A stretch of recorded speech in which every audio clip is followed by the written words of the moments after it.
నమస్తే welcome to Suman TV. నేను మీ విష్ణు. ప్రస్తుతంతో పాటు certified financial planner Ram Prasad గారు ఉన్నారు. వారితో మాట్లాడదాం. సార్ నమస్తే సార్. నమస్తే అండి విష్ణు గారు. సార్ చాలా మంది చెప్తున్నారు ఈ మధ్య కాలంలో మ్యూచువల్ ఫండ్ పోర్ట్ఫోలియోస్ కూడా మైనస్లోకి వెళ్తున్నాయంట. మరీ ప్రత్యేకించి లాస్ట్ 3-4 మంత్స్లో 10% పైగా మ్యూచువల్ ఫండ్ ఇన్వెస్ట్మెంట్స్ పడిపోయాయంట.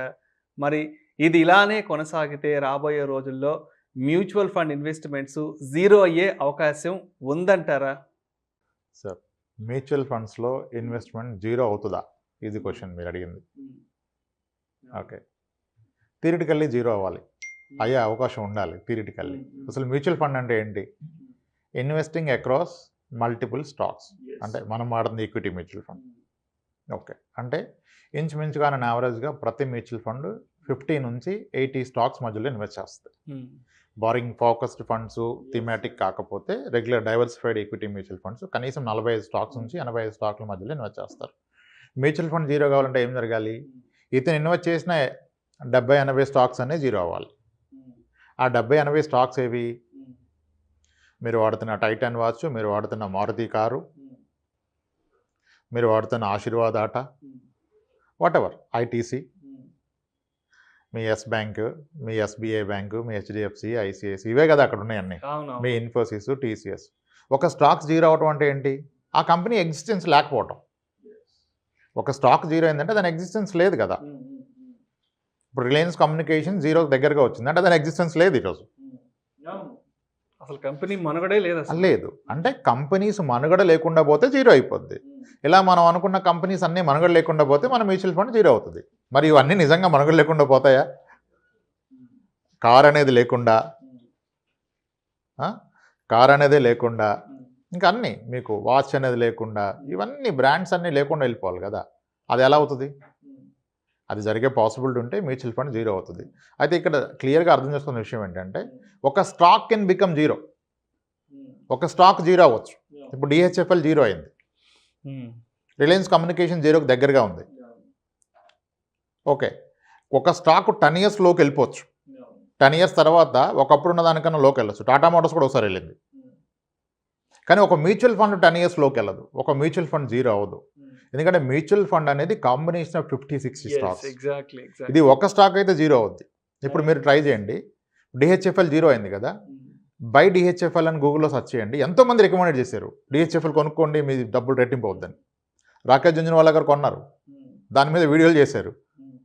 మరి ఆయన గ్రేట్ ఇన్వెస్టర్, ఎంత అనాలిసిస్ ఉంది, ఆయన కొన్నాడు, అది జీరో అయిపోయింది. కానీ ఆయనకి ప్రాబ్లం లేదు. ప్రాబ్లం ఆయన పెట్టి 200 కోట్లు పోతే ఆయనకు ప్రాబ్లం కాదు. కానీ ఒక రిటైల్ ఇన్వెస్టర్ పెడితే దాంట్లో 2 లక్షలు పెడితే పెరుగుద్దని ఆశతో ప్రాబ్లం. సో ఒక స్టాక్ కెన్ బికమ్ జీరో. ఒక stock can go to 10 years లో, కానీ mutual fund cannot go to 10 years లో. ఎందుకంటే mutual fund is a combination of 40-50 stocks diversified investments which is spread across different sectors, at least 13 sectors. Automobile అనుకోండి, software అనుకోండి, hospitals అనుకోండి, consumer goods అనుకోండి, auto accident, what ever it is, pharma, speciality chemicals, banking, non banking, ఇలా multiple సెక్టార్స్లో ఉంటుంది. కనుక ఇది zero అయ్యే chance ప్రాక్టికల్గా ఉండదు, థియరిటికల్గా ఉంటుంది. అయితే ఇంకోటి, సరే ఇట్లా కాదు సార్, ఈ మాట్లాడినందుకు డేటా చూద్దామంటే, ఇండియాలో మ్యూచువల్ ఫండ్స్ ఎప్పుడండి స్టార్ట్ అయింది? 1963లో యూటీఐ మ్యూచువల్ ఫండ్ స్టార్ట్ అయింది. 63లో United Trust of India, UTI is the government, RBI స్థాపించిన సంస్థ. అప్పుడు స్టార్ట్ అయింది మ్యూచువల్ ఫండ్ 1963లో. అప్పుడు ఎన్ఏవి కాన్సెప్ట్ లేదు, ఓన్లీ డివిడెండ్ కాన్సెప్టే. 1 year తర్వాత డిస్క్లోజ్ అయ్యేది, మీరు లాస్లో ఉన్నారా, మీ క్యాపిటల్ తగ్గిందా పెరిగిందని. అది అలా కాలక్రమంగా 1987 నాటికి పబ్లిక్ సెక్టర్ బ్యాంక్స్ కూడా మ్యూచువల్ ఫండ్ లైసెన్స్లు ఇచ్చారు. అప్పుడు మీకు state bank of India mutual fund, Canara mutual fund, BOB, PNB mutual funds వచ్చాయి. దాని తర్వాత కొంతకాలం గడిచాక అంత సక్రమంగా నడుస్తుందని చెప్పేసి అప్పుడు మీకు ప్రైవేట్ ప్లేయర్స్ని కూడా మ్యూచువల్ ఫండ్లోకి అలౌ చేశారు. దాంతో మనకి ఇంకా అన్నీ వచ్చాయి, Tata mutual fund, Motilal mutual fund అన్నీ వచ్చేసాయి. ఈ కాలక్రమంలో 1963 నుంచి ఈ రోజు వరకు జరిగిన కంప్లీట్ హిస్టరీ చూస్తే జీరో అయిన మ్యూచువల్ ఫండ్ లేదు, ఉండే అవకాశం కూడా లేదు. కానీ అదే మీరు స్టాక్స్లో జీరో అయినాయి. కోకోలలు ఒకప్పుడు టాప్ మోస్ట్ స్టాక్స్ జీరో అయిపోయినాయి. సో కాబట్టి మ్యూచువల్ ఫండ్ని మీరు పూర్తిగా నమ్ముకోవచ్చు, జీరో అయ్యే అవకాశం లేదు. గోల్డ్ జీరో అవుతుందా? గోల్డ్ ప్రైస్ జీరో అవుతుందా, బంగారం జీరో అవుతుందా వాల్యూ? అవదు కదా. అలానే మ్యూచువల్ ఫండ్ కూడా జీరో అవ్వదు. మ్యూచువల్ ఫండ్ జీరో అయ్యే పరిస్థితి వస్తే మీ బంగారం వాల్యూ జీరో అవుతుంది. దానికి దీనికి లింక్ ఏంటి అంటే, ఇప్పుడు నేను ఒక ఎగ్జాంపుల్ చెప్తాను. 2012 మే 17th రోజు కనుక మీరు చూసినట్లయితే gold price 3000 rupees 2012 per gram. మీరు గూగుల్ చేస్తే ఈరోజు అరౌండ్ 10 years బ్యాక్ 3000 రూపీస్. మరి అదే గోల్డ్ ప్రైస్ మళ్ళీ 2016లో చూస్తే అది 3000 కన్నా బిలో ఉంది, 2600కి వెళ్ళిపోయింది. 2017 కల్లా 3000కి వచ్చింది. అంటే 2012లో బంగారం కొన్న వ్యక్తి 2016 వరకు కూడా అతనికి లాభాలు లేవు.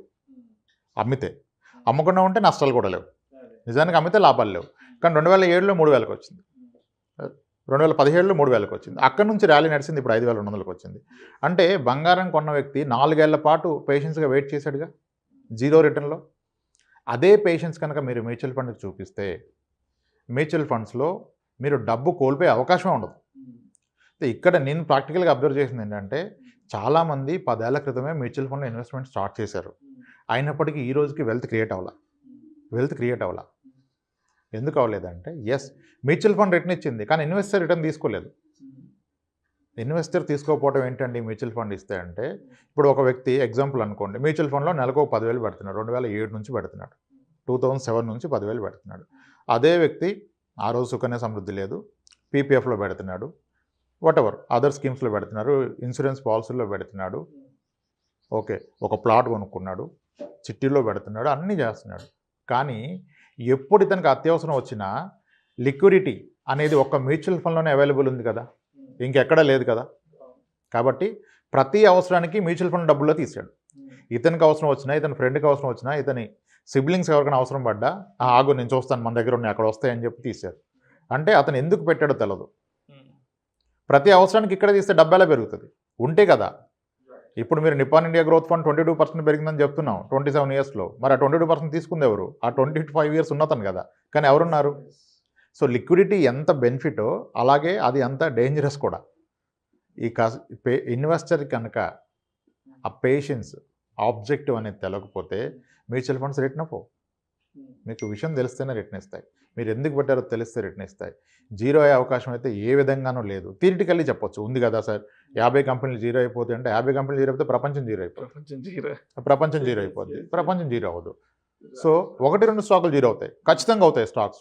అందుకనే మరీ ఇంత గట్టిగా మనం చెప్పేది ఏంటంటే, ఒక స్టాక్ను మీరు నమ్ముకోవద్దు. ఇప్పుడు మీరు నమ్మిన కొన్ని క్లోజ్ అయిపోయిన స్టాక్స్ని ఒక్కసారి గూగుల్లో సెర్చ్ చేయండి, ఎంతమంది బై రికమెండేషన్ ఇచ్చారు. ఇప్పుడు అవి మానుకుని వేరే స్టాకులు రికమెండేషన్ ఇస్తున్నారు. మరి ఆ రోజు ఇచ్చిన దాని గురించి ఎక్స్ప్లెనేషన్ ఎక్కడిది మనకి? సో రాకేష్ జుంజునవాలా గారు పెట్టాకే డిహెచ్ఎఫ్ఎల్ జీరో అయిపోయింది. ఆయన ఇన్వెస్ట్ చేసిన ప్రాబ్లీ 6 monthsలో. మరి ఆయన ఫాలో అయ్యే వాళ్ళు చాలామంది పెట్టుంటారుగా. సో కాబట్టి స్టాక్స్ జీరో అవుతాయి, మ్యూచువల్ ఫండ్ జీరో అవ్వవు. ప్రాక్టికల్లీ అవ్వవు, థియరిటికల్లీ అవుతుంది. ఆన్సర్ థియరిటికల్లీ జీరో అవుతుంది, ప్రాక్టికల్గా అయ్యే అవకాశం లేదు.